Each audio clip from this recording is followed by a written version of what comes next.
प्यारे विद्यार्थी, आज हम आपका बीएससी पार्ट थर्ड का सेकंड पेपर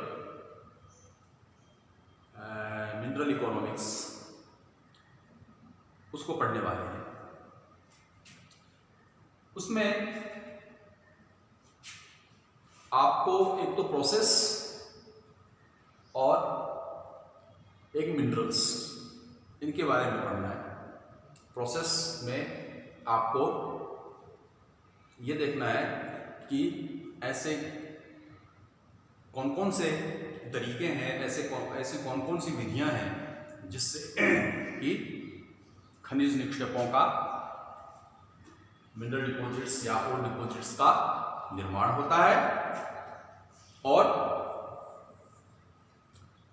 निर्माण होने के बाद जो मिनरल्स हैं वो क्या काम आते हैं, कैसे वो ओरिजिनेट होते हैं, उनके ओर कौन कौन से हैं, उनका क्या डिस्ट्रीब्यूशन है इंडिया में, और राजस्थान के रेफरेंस को लेते हुए मुख्य रूप से राजस्थान में वो खनिज हमें कहाँ कहाँ मिलते हैं। तो इन सब की चर्चा हमें आपके इस थर्ड पेपर में, थर्ड ईयर के फर्स्ट पेपर में हमको करना है।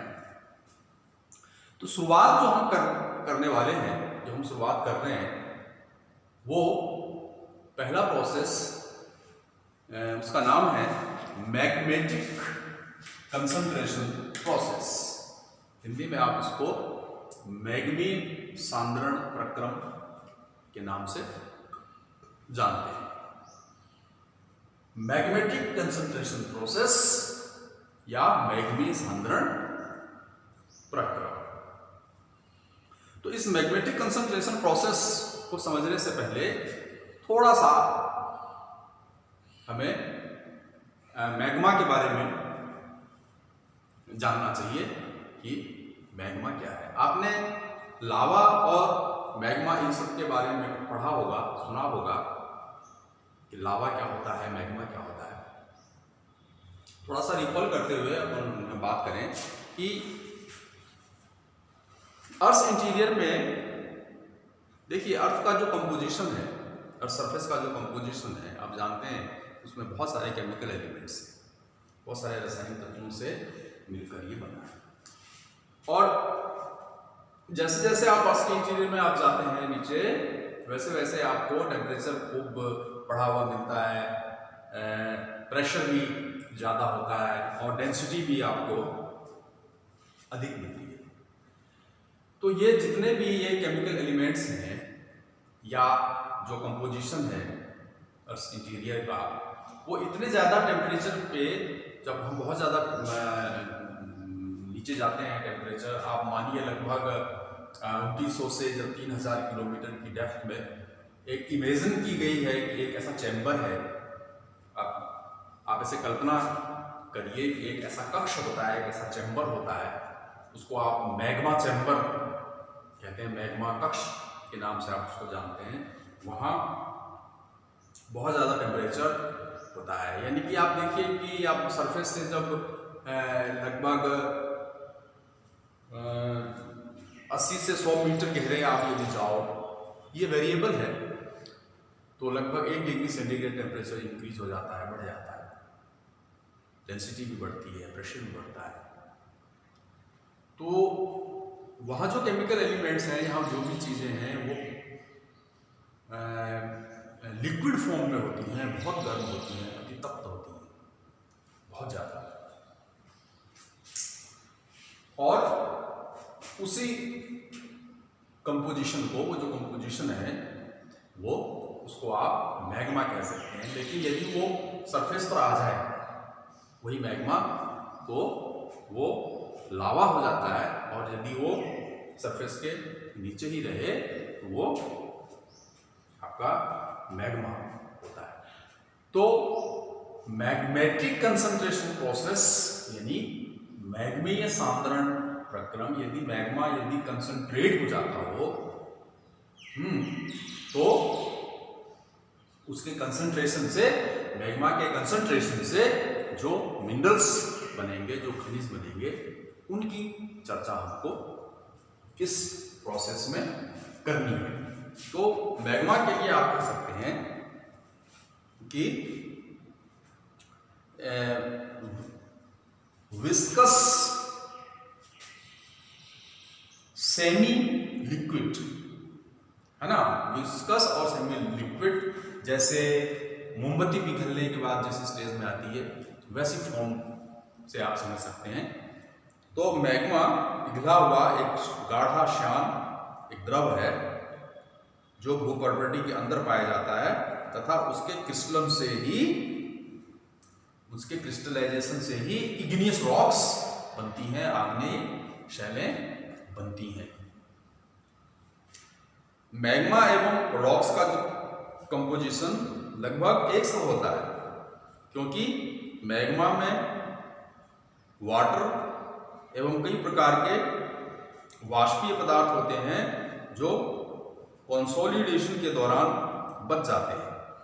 वास्तव में देखा जाए तो मैग्मा हाई टेम्परेचर पर सिलिकेट्स, सिलिकास, मेटेलिक ऑक्साइड्स एवं हमेशा उसमें घुले वाष्पित पदार्थों का एक मिश्रण या एक विलयन होता है, और इसका जो टेम्परेचर है वो लगभग 600 से लगभग 1300 डिग्री सेंटीग्रेड तक होता है, और ये सामान्य रासायनिक विलयनों के नियमों का ये पालन भी करते हैं। तो मैग्मा का जो कंपोजिशन है वो वेरिएबल होता है, और इनकी रेंज जो है वो बेसिक से लेके और एसिडिक तक होती है।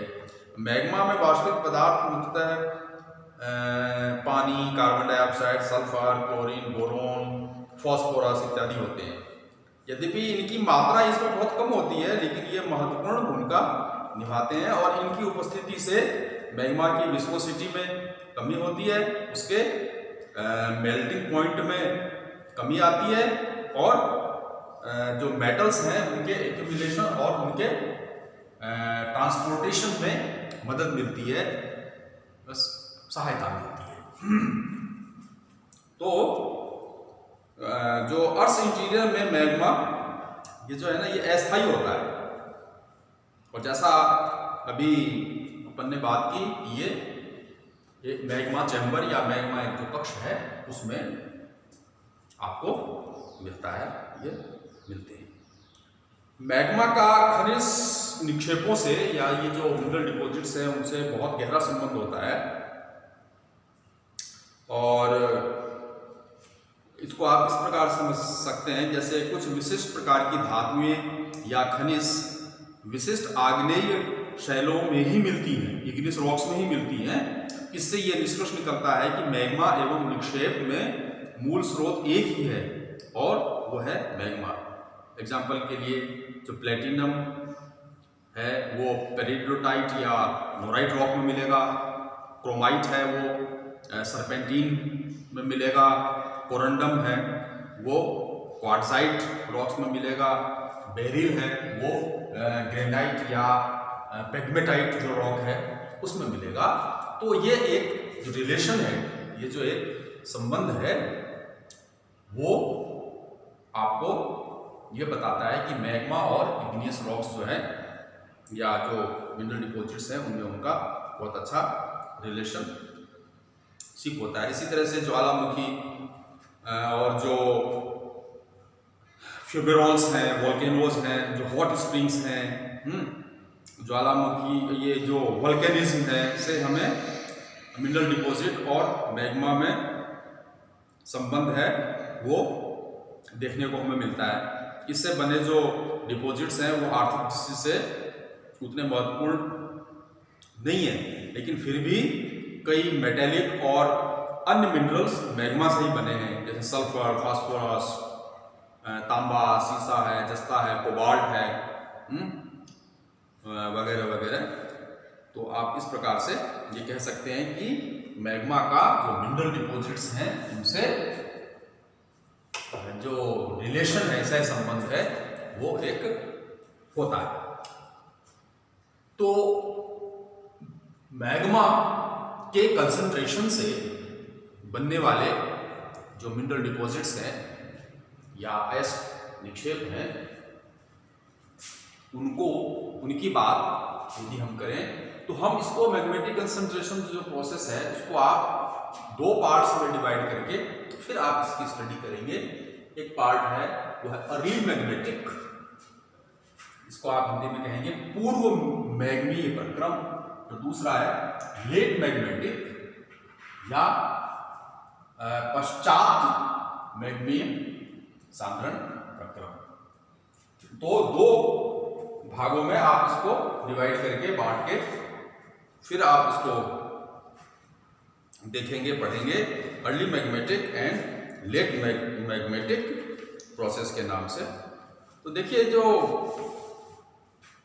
मैग्नेटिक कंसंट्रेशन प्रोसेस है उसके लिए आप कह सकते हैं कि इंट्रूसिव प्लूटोनिक और हाइपरबेसल इग्नियस रॉक्स में मिलने वाले इकोनॉमिक इंपॉर्टेंस के वे खनिज यानी ज्वालामुखी, वितलीय एवं अधिवितलीय आग्नेय शैलों में मिलने वाले वे आर्थिक महत्व के खनिज जो मैग्मा में कभी कभी थोड़ी सी मात्रा में क्रिस्टलाइज्ड होते हैं, क्रिस्टलित होते हैं। यदि किसी क्षेत्र में पर्याप्त मात्रा या आवश्यक सांद्रता में कंसंट्रेशन में एकत्रित हो जाएं तो उससे मैग्नेटिक कंसंट्रेशन प्रोसेस से बनने वाले खनिजों का निर्माण होता है। मैग्मे सांद्रण निक्षेपों में पाए जाने वाले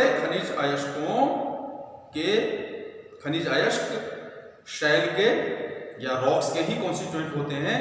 लोहा, क्रोमियम, निकल, टाइटेनियम, कॉपर के ऑक्साइड या सल्फाइड, प्लेटिनम, गोल्ड, सिल्वर इत्यादि के रूप में ये मिलते हैं। और इनका जो फिजिको केमिकल एनवायरनमेंट है यानी कि भौतिक रासायनिक वातावरण जो है वो जरूरी है मैग्मे सांद्रण प्रक्रम को समझने के लिए। अयस्कों में पाए जाने वाले तत्वों के स्रोत अत्यधिक गहराई पर पाए जाने वाले पदार्थों में होते हैं। गहराई एवं दाब में काफी विस्तार होता है, यानी कि हाई टेम्परेचर और हाई प्रेशर होना चाहिए। दाब का विस्तार जो है वो लगभग 150 किलोमीटर की गहराई में होता है और जो उनका जो तापमान है वो लगभग 1500 डिग्री सेंटीग्रेड होता है। तो इस प्रकार मैग्नेटिक कंसंट्रेशन प्रोसेस को आप दो भागों में डिवाइड करके फिर आप इसको पढ़ेंगे। एक अर्ली मैग्नेटिक प्रोसेस, दूसरा late magnetic process. Early magnetic process इसको फिर आप तीन भागों में डिवाइड करेंगे: dissemination, segregation and injection. Dissemination means प्रकीर्णन या बिखरे हुए, सेग्रीगेशन मतलब पृथक अलग अलग करना, इंजेक्शन मतलब अंतःक्षेपित होना फर्स्ट रॉक में।